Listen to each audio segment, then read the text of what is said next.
இப்போ ஸ்டாலின் அவர்கள் சொல்லியிருந்தார், தேஜஸ்வி யாதவ் வந்து முதலமைச்சராக பதவி ஏற்கிற அன்னைக்கு நானே வந்து அங்கே கலந்துப்பேன் அப்படின்னு சொல்லியிருந்தாரு. பீகார் மக்களுக்கு அது கேட்டிருக்கான், ஸ்டாலின் தான் வராரு, உங்களை எல்லாம் சந்திக்க போறாருன்னு அவங்க சொல்லியிருப்பாங்க. அவங்க இந்த கொடுமையை நம்ம சந்திக்கணுமான்ட்டு அவங்க எதிர்த்து ஓட்டு போட்டு அவரையே காலி பண்ணிட்டாங்க. தேஜஸ்வி யாதவ் அவர் ஒரு வாரிசு, அவரை ஏற்றுக்கல. ராகுல் காந்தியுமே மக்கள் வந்து ஏற்றுக்கல.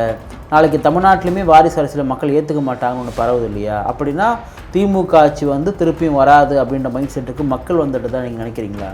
நிச்சயமாக எந்த ஒரு ஜனநாயக நாடுமே ஒரு சர்வாதிகாரத்தையோ மன்னராட்சி முறையோ ஒரு வாரிசு அடிப்படையில் அல்லது குடும்ப அடிப்படையில் ஒரு கட்சியினுடைய தலைவர் அந்த கட்சிக்கு அடுத்த தலைவர் அவருடைய புள்ளதான் வரணும்னு சொன்னா அது வாரிசு தானே. ஆனா இங்க வந்து அந்த எஸ்ஐஆரை செயல்படுத்துறது யாரு? டிஎம்கே அரசு. முதலமைச்சருக்கு கீழே இருக்கிற மாவட்ட ஆட்சித்தலைவர்கள், தாசில்தார், நகராட்சி ஆணையாளர் இவங்க தானே செய்யறாங்க. அப்போ எப்படி தவறு நடக்கும்? அதாவது ஸ்டாலின் தான் வராரு, ஸ்டாலின் தான் எல்லாம் செய்யறாரு, ஸ்டாலின் தான் அரசே கிடையாது, ஸ்டாலின் தான் மனு வாங்குறார் முதலமைச்சர், ஓடுறார் முதலமைச்சர், உங்களோடு முதலமைச்சர், இப்படி தானே போட்டுக்கிட்டு இருக்காங்க. ஆக அரசாங்கமே இங்கே ஸ்டாலின். அப்போ அவங்க அதிகாரிகள் இந்த எஸ்ஐஆரில் வந்து வாக்குகளை நீக்கிடுவாங்கன்னா அப்போ ஸ்டாலின் தானே நீக்க முடியும். நாட்டில் சட்டம் ஒழுங்கை காப்பாற்றுகின்ற வக்கிற்கான் தான் நாட்டு மக்கள் கேட்குறாங்க. அதாவது ஒரு சமுதாயத்தில் இது போன்ற தவறுகள் நடக்கும். ஆனால் தவறுகளே ஒரு ஆட்சியில் நடக்குதுன்னா அது ஸ்டாலின் ஆட்சி தானே. நடந்து முடிய திமுகவுடைய 75 ஆண்டுகள் விழாவில் ஒரு ராஜராஜ சோழனாக இன்றைக்கு அண்ணன் உதயநிதி இருக்காருன்னு சொல்றாங்க. சோழ வம்சத்துக்கு இவங்க வாரிசு உரிமை கொண்டாடுறாங்கல்ல. இதுக்கப்புறம் சோழ வம்சத்தில் யாராவது ஒரு புகழ்பெற்ற மன்னர் இருந்தாங்களா? ராஜேந்திரன் முடிஞ்சிருச்சு. அப்போ திமுக ஆட்சி இதோட முடிச்சிட்டாங்க. அப்போ உண்மையே மதத்தச்சு அரசியல் பண்றது திமுகவா? ஆமா, இவங்க தான் பண்ணாங்க. அதுதான் பீகார் மக்கள் தீர்ப்பு. இப்போ தமிழ்நாட்டிலையும் அதானங்க நடக்கும். மக்களுக்கு எதிராக யார் எஜமானர்கள் என்ற எண்ணத்தோடு அடக்குமுறையை ஏவுறாங்களோ அவங்க எல்லாம் தூக்கி எறியப்படுவார்கள். மக்களுக்காக மக்கள் நடத்துவதுதான் ஜனநாயகம். அந்த ஜனநாயகம் இந்தியாவில் இருக்குன்றது தான் நமக்கெல்லாம் பெருமையா இருக்கு. நிம்மதி ப்ராப்பர்ட்டி மேனேஜ்மெண்ட், உங்கள் பழைய வீட்டை புதிய வீடாக மாற்றலாம் வாங்க. வாய்ஸ் ஆஃப் தமிழ்நாடு பார்வையாளர்களுக்கு வணக்கம். இன்றைய சிறப்பு நேர்காணலில் நம்முடன் இணைந்திருப்பவர் அதிமுகவினுடைய மாநில செய்தி தொடர்பாளர் திரு ஆவடி குமார் அவர்கள். சார் வணக்கம். வணக்கம் சார். சார், பீகாருடைய நல்லா இருக்குங்க சார். பீகாருடைய தேர்தல் முடிவுகள் ஏற்கனவே வந்து எதிர்பார்க்கப்பட்டது போல என்டிஏ அலைன்ஸ் மிகப்பெரிய ஒரு வெற்றியை வந்து பெற்றிருக்காங்க. இந்த வெற்றிக்கு காரணமாக முதல்ல நீங்கள் எதை பார்க்குறீங்க? இல்லை, நீங்கள் சொல்கிறது மாதிரி எதிர்பார்க்கப்பட்ட வெற்றி என்பது இன்றைக்கான பெரும்பாலும் ஊடகங்களும் எதிர்கட்சிகளும் ஏதோ ஒரு பெரிய மாற்றம் வரும், ராஷ்ட்ரிய லோக்தள் மறுபடியும் ஒரு ஆட்சி பிடிக்கும், நிதிஷ்குமார் ரொம்ப நாள் அங்கேயே தொடர்ந்து ஆட்சியில் இருக்கிறதுனால மறுபடியும் வர முடியாது, இது எல்லாத்த விட அவங்க இந்த எஸ்ஆர்ஐ ஒரு இஷ்யூவாக வச்சுக்கிட்டு எல்லா வாக்காளரும் நீக்கிறாங்க போக்குறாங்கன்னு சொல்லி பிஜேபிக்கு எதிராக எதையும் சொல்ல முடியாதவங்க அதை வந்து சிறுபான்மை மக்களுக்கு எதிரான அந்த வாக்காளர் நீக்கிறாங்க அது இதுன்னு சொல்லி அதில் உச்சநீதிமன்றத்துக்கு போய் உச்சநீதிமன்றம் அதில் இவங்களுக்கு அதை நிறுத்தணும்னு சொல்லி போனாங்க. அது நடக்கலை. அதுக்கப்புறம் அந்த எஸ்ஐஆர் நடந்து அதுக்கு பிறகு தேர்தலும் நடந்து முடிஞ்சிச்சு. அது வந்து எஸ்ஐஆர் ஒரு சரியான நடவடிக்கைன்றதுக்கு அந்த தேர்தல் நேரத்தில் யாரும் வாக்குச்சாவடிக்கு முன்னால் போய் அவங்க ஐடென்டி கார்டை வச்சுக்கிட்டு ஏன் வாக்கு பறிபோச்சுன்னு கேட்கல. நம்ம சாதாரணமாக பார்த்தீங்கன்னா கவுன்சிலர் எலெக்ஷன்லேருந்து பார்லிமெண்ட் எலெக்ஷன் வரைக்கும் நம்ம தமிழ்நாட்டில் ஒவ்வொரு வாக்குச்சாவடினு யாராவது ஒரு 10-20 பேர் என்கிட்ட ஐடென்டி கார்டு இருக்குது, நான் போன தேர்தலில் ஓட்டு போட்டேன், இந்த தேர்தலில் எடுத்துட்டாங்க நீக்கிட்டாங்கன்னு சொல்லி இந்த குறைபாடு இருக்கும். ஆனால் அந்த மாதிரி குறைபாடு அதில் ஒன்று கூட வரலன்னு சொல்ல. அப்போ இந்த எஸ்ஐஆர் வந்து ஒரு சரிப்படுத்திருக்கு. அதாவது கரண்ட்டு லிஸ்ட்டு சரியாக இருக்குன்னு தான் பொருள்.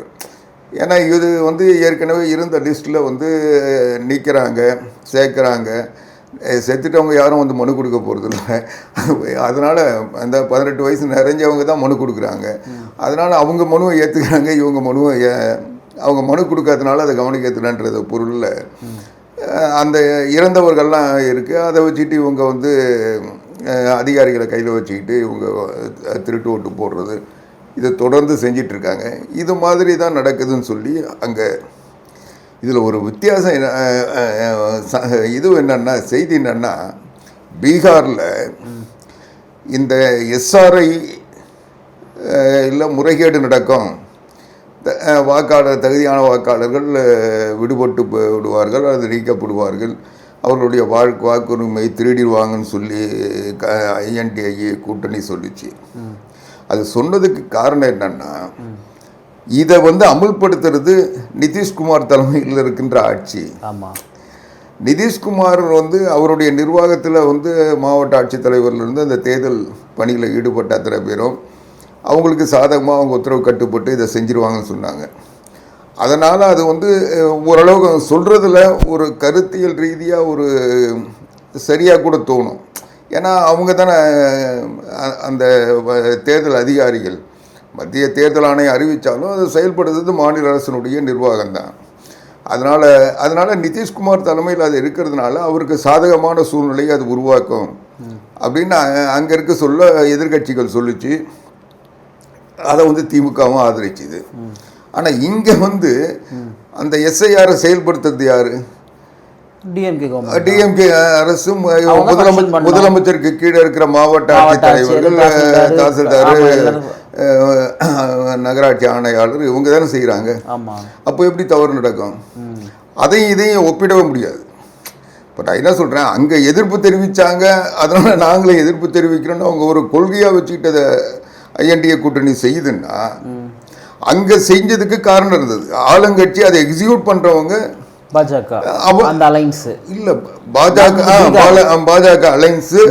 அவர் CM இருக்காரு, அவர்கிட்ட நிர்வாகம் இருக்கிறதுனால, மாவட்ட ஆட்சித்தலைவர்கள்னா அவங்களுக்கு கட்டுப்பட்டு இருக்கிறதுனால, அவங்களுக்கு விருப்பமானவங்க இன்னும் சொல்ல போனால் அந்த மாவட்ட ஆட்சித்தலைவராக போட்டு வச்சுருப்பாங்க. அதனால் அவங்க இவங்களுக்கு சாதகமான சூழ்நிலையை உருவாக்கி இருப்பாங்க, இவங்க சொல்கிறத கேட்பாங்கன்னு சொன்னதில் ஒரு நியாயம் இருக்குது. ஆனால் இங்கே என்ன, இங்கே ஸ்டாலின் தலைமையில், அதாவது ஸ்டாலின் தான் வராரு, ஸ்டாலின் தான் எல்லாம் செய்கிறாரு, ஸ்டாலின் தான், அரசே கிடையாது, ஸ்டாலின் தான் மனு வாங்குறார் முதலமைச்சர், ஓடுறார் முதலமைச்சர், உங்களோடு முதலமைச்சர், இப்படி தானே போட்டுக்கிட்டு இருக்காங்க. ஆக அரசாங்கமே இங்கே ஸ்டாலின். அப்போ அவங்க அதிகாரிகள் இந்த SIRல வாக்குகளை நீக்கிடுவாங்கன்னா அப்போ ஸ்டாலின் தானே நீக்க முடியும். ஆமாம், ஏதாவது கொஞ்சம் லாஜிக் இருக்கா பாருங்க. ஆனால் இங்கே ரோட்டில் நின்று போராட்டம் நடத்துகிறாங்க. ஆனால் அந்த SIRல இந்த BLO அதிகாரிங்க போய் அதை வீட்டுக்கு அந்த ஃபார்மை கொடுத்தாங்க, அதை நான் கொடுத்துறேன்னு இவங்க வாங்கிட்டு போகிறாங்க. டிஎம்கே வாங்கிட்டு போய் அங்கங்கே அராஜகம் பண்ணிகிட்டு இருக்காங்க. இது எதுக்கு சொல்கிறேன்னா, சொல்கிறது ஒன்று, செய்கிறது ஒன்று. இப்போ ஸ்டாலின் அவர்கள் சொல்லியிருந்தார், தேஜஸ்வி யாதவ் முதலமைச்சராக பதவி ஏற்கிற அன்னைக்கு நானே அங்கே கலந்துப்பேன் அப்படின்னு சொல்லியிருந்தாரு. ஆமாம், அதுதான் அங்கே பீகார் மக்களுக்கு அது கேட்டிருக்காங்க. அங்கே செய்தியை அவங்க விளம்பரப்படுத்தியிருப்பாங்க, ஸ்டாலின் தான் வராரு, உங்களை எல்லாம் சந்திக்க போகிறாருன்னு அவங்க சொல்லியிருப்பாங்க. அவங்க இந்த கொடுமையை நம்ம சந்திக்கணுமான்ட்டு அவங்க எதிர்த்து ஓட்டு போட்டு அவரையே காலி பண்ணிட்டாங்க. ஏன்னா இவர் அதாவது இவருடைய விளம்பரங்கள்லாம் இங்கே இருக்கிற மீடியா மாஃபியாக்களை வச்சுக்கிட்டு இங்கே ஏமாற்றிட்டு இருக்கிற மாதிரி இந்தியா முழுக்க மீடியா உங்களுக்கு சப்போர்ட் பண்ணுறது இல்லையா? மீடியா எங்களுக்குன்னு இல்லை, உண்மையாக சொல்கிறது இல்லை. மீடியாக்கள்ன்றது இன்றைக்கி நான் சொல்கிறது மெயின் ஸ்ட்ரீம் மீடியா. அதுதான் நானும் மெயின் ஸ்ட்ரீம் மீடியா. இன்னும் சொன்னோம்னா பிரிண்ட் மீடியா கூட எடுத்துக்கலாம். இன்றைக்கி பெரிய பத்திரிகைகள், மெயின் ஸ்ட்ரீம் மீடியாலாம் இன்றைக்கி முழுக்க ஒரு மீடியா மாஃபியா ஒன்று இருக்குது. அது வியூக வகுப்பாளர்கள், திமுகவினுடைய வியூக வகுப்பாளர்கள் உருவாக்கப்பட்ட அந்த மாஃபியா, அவங்களுடைய ஆட்கள் தான் விவாத களங்களை உருவாக்குறதும், விவாதத்தில் என்ன தலைப்பு வேணுன்றதும், இன்னும் சொல்லப்போனால் பல தொலைக்காட்சிகளில் நெறியாளரை நியமிக்கிறதும் அவங்க தான். அதனால் அது அவங்க அந்த இன்னும் வெளிப்படை இதில் என்ன ரகசியம் இருக்குது, பெண் நிறுவனம் தான் இன்றைக்கி தமிழ்நாட்டில் எதை தலைப்பு எடுக்கணும், நாட்டில் எவ்வளவோ பிரச்சனை இருக்கும், அது சார்ந்த பிரச்சனை ஒன்று வேணாம். அந்த கோயம்புத்தூரில் ஒரு பெண் பாலியல் ரீதியாக துன்புறுத்தப்பட்டு 3 பேர் சுடப்பட்டார்கள் ஒரு பதட்டமான ஒரு செய்தி வந்தது.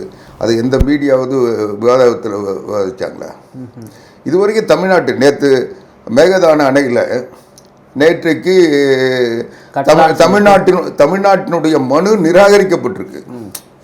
தமிழ்நாடு இத்தனை நாள் ஏதோ சொல்லிக்காங்க. நான் இதே துரைமுருகன் பலமுறை சொல்லியிருக்காரு, நாங்கள் நீதிமன்றத்தில் வழக்கு போட்டிருக்கோம், நாங்கள் பார்த்தோமா, நாங்கள் விட்டு கொடுக்க மாட்டோம், எங்களுக்கு நீதி கிடைக்கும், உச்ச நீதிமன்றத்தில் வழக்கு போட்டுருந்தார். இப்போ அந்த வழக்கை தள்ளுபடி பண்ணிட்டாங்க இவங்க.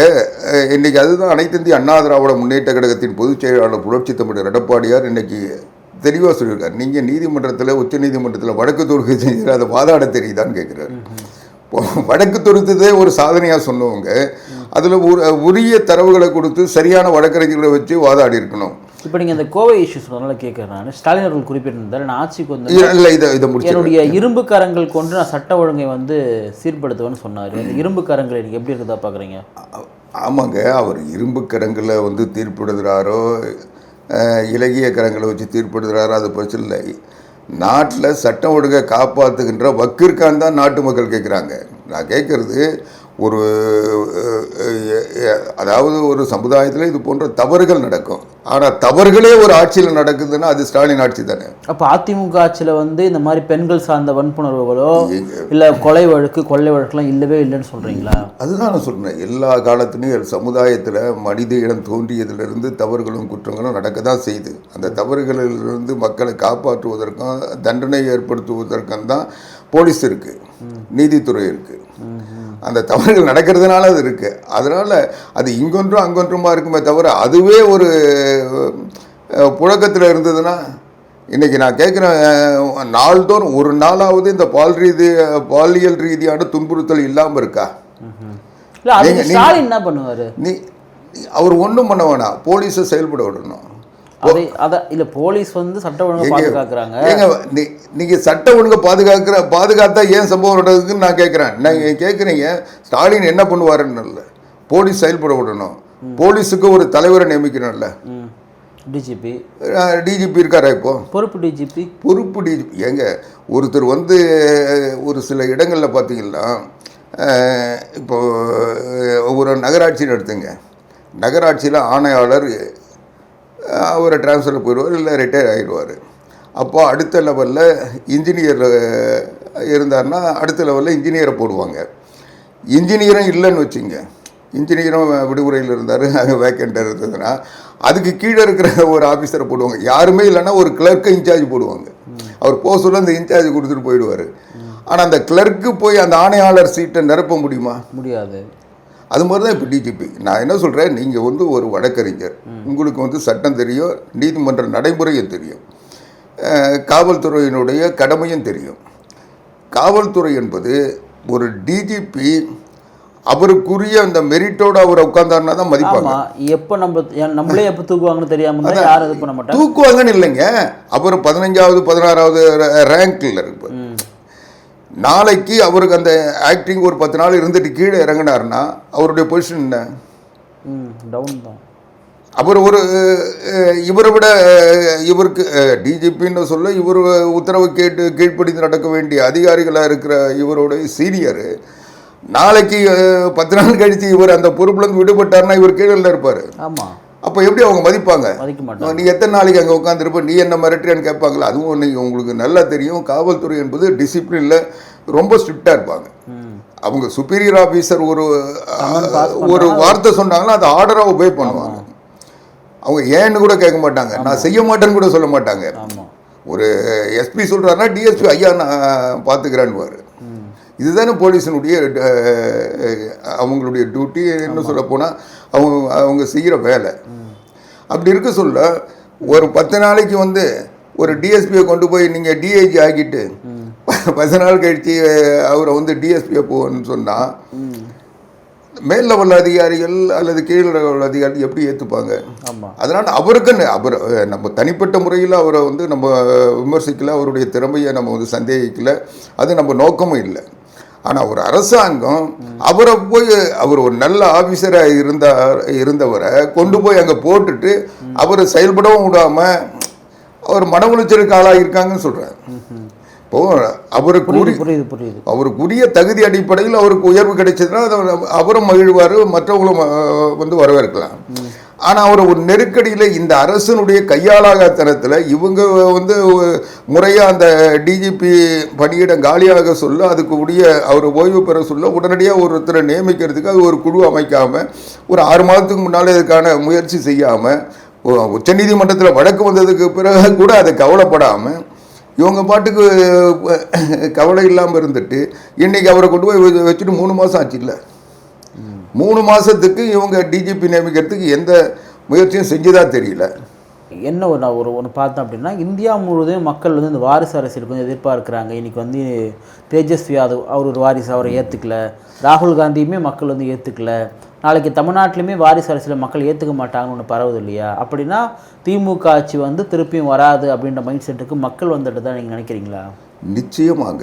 நீங்கள் தமிழ்நாடுன்னு இல்லை, எந்த ஒரு ஜனநாயக நாடுமே ஒரு சர்வாதிகாரத்தையோ மன்னராட்சி முறையோ ஒரு வாரிசு அடிப்படையில் அல்லது குடும்ப அடிப்படையில். இல்லை, உங்கள் கட்சிகளில் வாரிசுகளுக்கு நீங்கள் சீட்டே கொடுக்குறது கிடையாதா?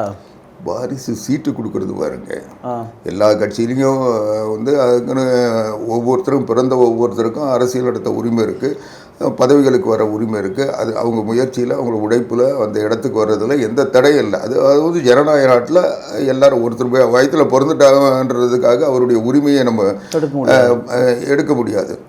ஆனால் ஒரு கட்சியினுடைய தலைவர் அந்த கட்சிக்கு அடுத்த தலைவர் அவருடைய புள்ளதான் வரணும்னு சொன்னால் அது வாரிசு தானே. நீங்கள் அவர் வந்து ஒரு எம்பி ஆகுறாரு இல்லை எம்எல்ஏ ஆகுறாரு, அது ஒரு டீனாக போகிறாரு.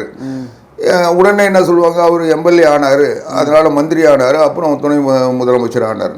அந்த மாதிரி ஆனவங்க எவ்வளோ பேர், ஒரு நூற்றுக்கணக்கான பேர் இருக்காங்கல்ல. அவங்களெல்லாம் கொண்டு வரணும். அதாவது இவங்க சொல்கிற உதாரணம் வந்து இப்போது இன்னும் சொல்ல போனால், நீங்கள் வந்து அந்த அமைச்சரவை பட்டியலை பார்த்தீங்களா, எல்லாரை விட ஜூனியர் யார்? உதயநிதி.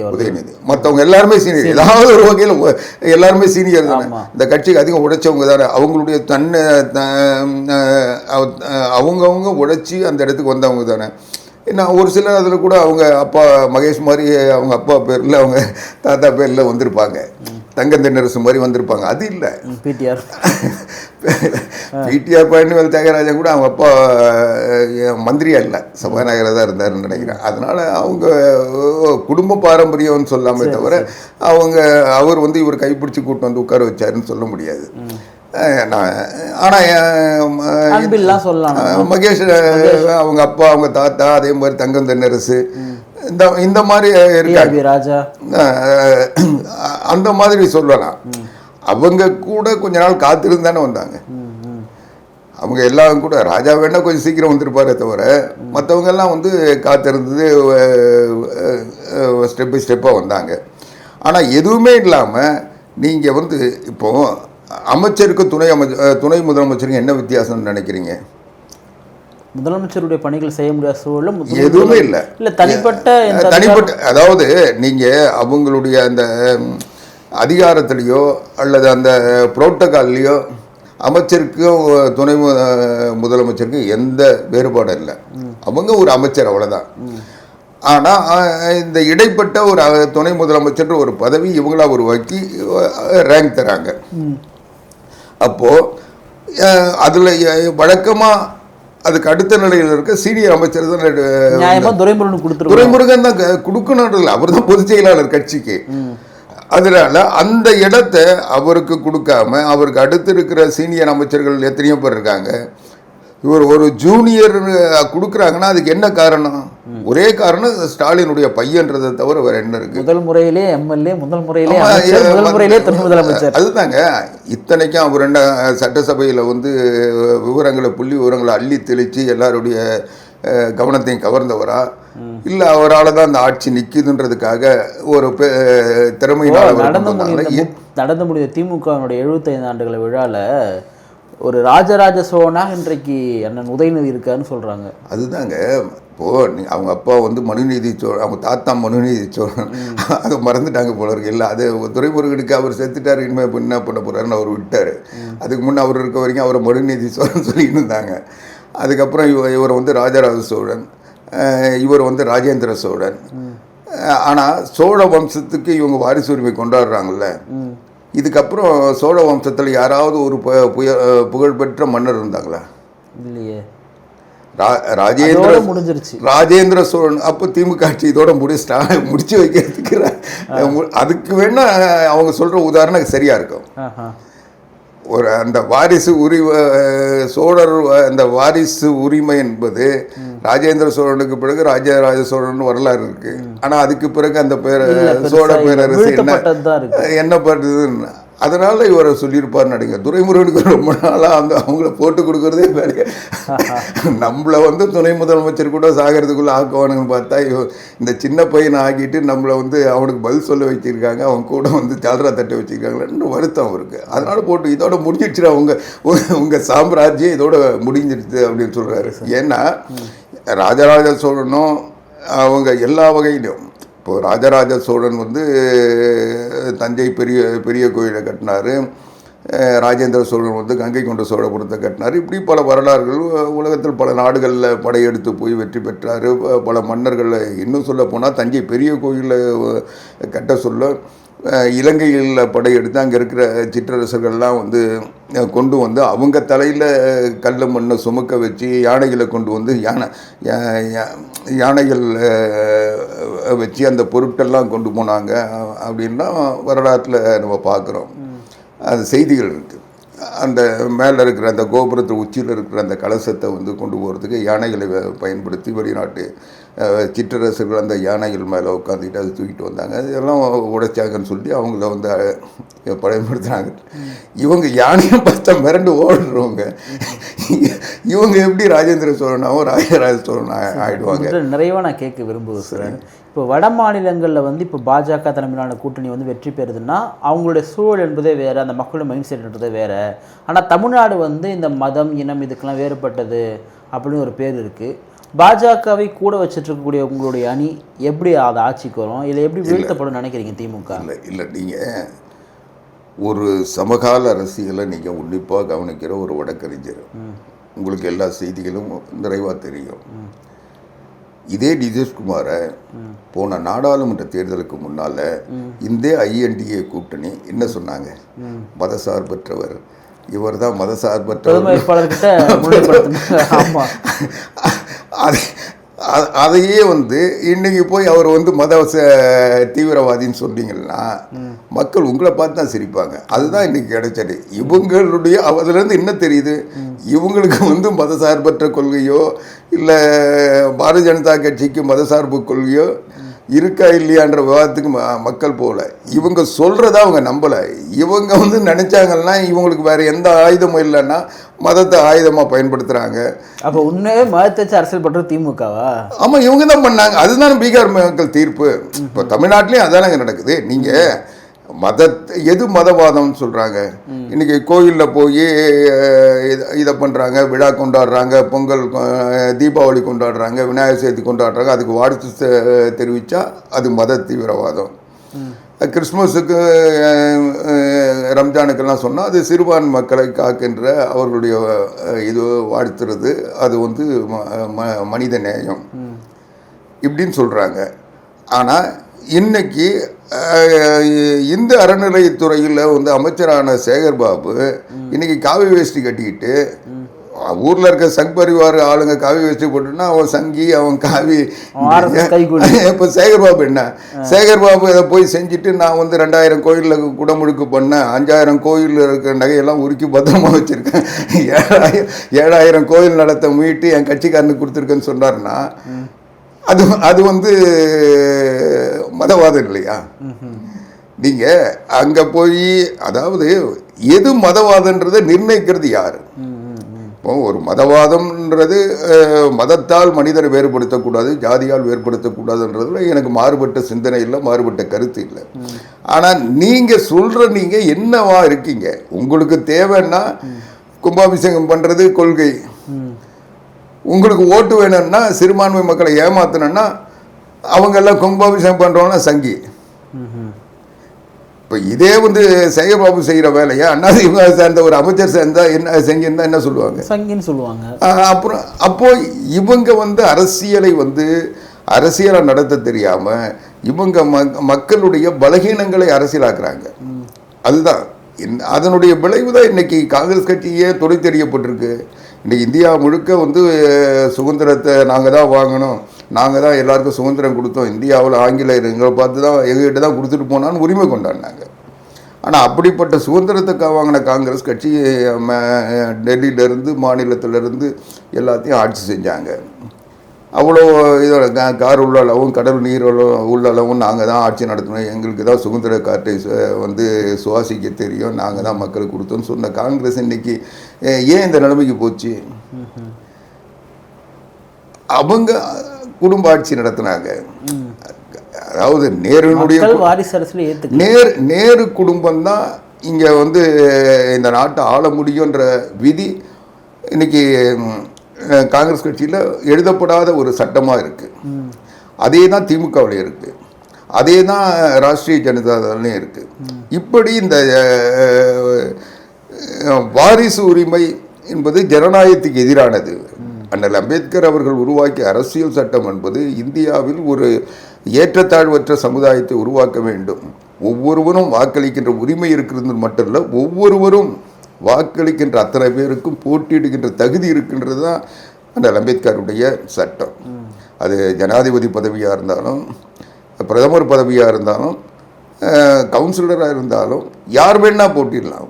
போட்டியிடுற அத்தனை பேருக்கும் அந்த வாய்ப்பு இருக்கு. வாய்ப்பு மட்டும் இல்லை, உரிமை இருக்கு. வாய்ப்புன்றது வேற, உரிமைன்றது வேற. அந்த உரிமையை நம்ம பயன்படுத்துறோம், நம்ம தெரிஞ்சுக்காம இருக்கின்றது வேற. ஆக அந்த உரிமையை பயன்படுத்துறோன்னு சொல்ல இவங்க என் பையனுக்கும் என் பேரனுக்கு தானே உரிமை இருக்கு, உனக்கெல்லாம் அந்த உரிமை இல்லை, நீ வந்து கையை கட்டிட்டு வெளியே நில்லுன்னா இதுதானே அடிமைத்தனம், இதுதானே கொத்தடிமை. அதுதான் இன்னைக்கு வந்து ஒரு கார்பரேட் கம்பெனியில் கூட இன்னைக்கு அவங்க தகுதி அடிப்படையில் நிர்வாகிகள் வந்துக்கிட்டு இருக்காங்க. ஏன்னா அந்த கம்பெனியை ரன் பண்ணுறதுக்காக மூலம் வேணும்ன்ட்டு. இங்கே எந்த தகுதியுமே இல்லாமல், எந்த அடிப்படையும் இல்லாமல் அவங்களுடைய பிள்ளை இவங்களுடைய பேரன்னு சொல்லி ஒரு குடும்பம் ஆட்சி நடத்தணும்னு நினச்சாங்கலாம், அது செஞ்சாங்கலாம். அது எத்தனை நாளைக்கு ஏற்றுப்பாங்க?